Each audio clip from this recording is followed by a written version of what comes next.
Salut, c'est Trado, je suis content de vous retrouver pour la mise à jour de l'analyse technique du CAC 40, du DAX 30 et du Dow Jones en données hebdomadaires, comme on peut le voir sur ce graphe du CAC 40. Nous sommes actuellement aux prises avec une résistance importante, ici celle des 4555, 4685.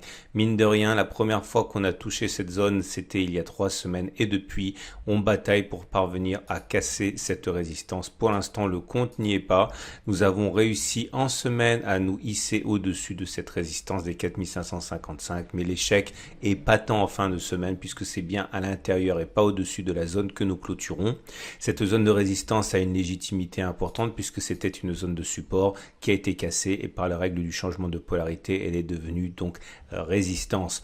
Nous sommes dans un contexte où également nous avons maille à partir avec un niveau de Fibonacci qui est important puisque depuis que l'on a connu nos plus bas, c'était en mars 2020, on a retracé 38,2% de la baisse, donc ratio de Fibonacci qui a son importance, et ces 38,2% et en deuxième rideau, la zone des 4555, 4685 s'avère pour l'instant infranchissable.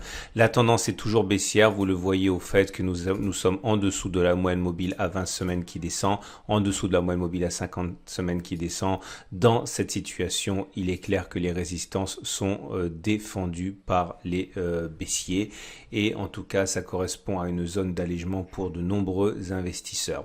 On voit également que le chandelier de la semaine n'est pas forcément des plus encourageants puisqu'il y a une clôture dans le tiers neutre, autrement dit on n'est pas en train de clôturer et on n'a pas clôturé dans le tiers haussier, celui qui laisse envisager des plus hauts, hein. Le tiers est complètement neutre effectivement avec une longue mèche haute comme ça qui montre que les plus hauts ont été vendus.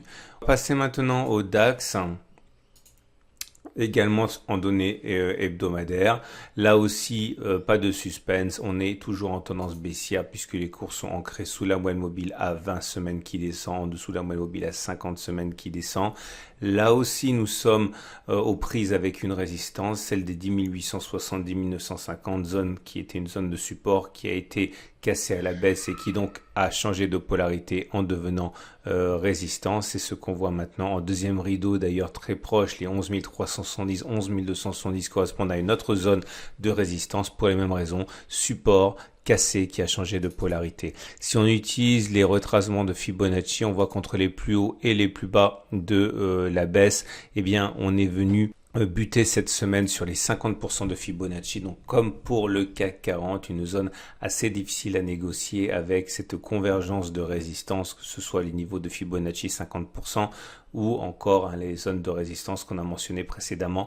Dans ce contexte de tendance baissière, il y a fort à parier pour que ces niveaux posent des difficultés aux investisseurs. On va terminer avec le Dow Jones.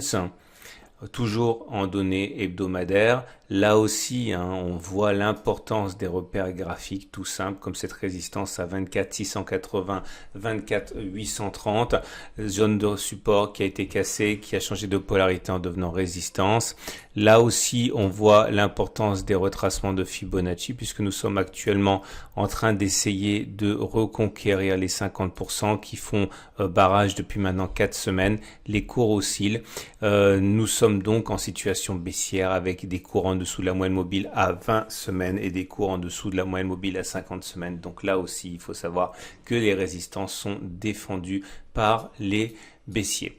Voilà ce qu'on pouvait dire pour ces 3 indices. Je vous souhaite une excellente journée et je vous dis à la semaine prochaine pour la mise à jour de l'analyse technique en données hebdomadaires.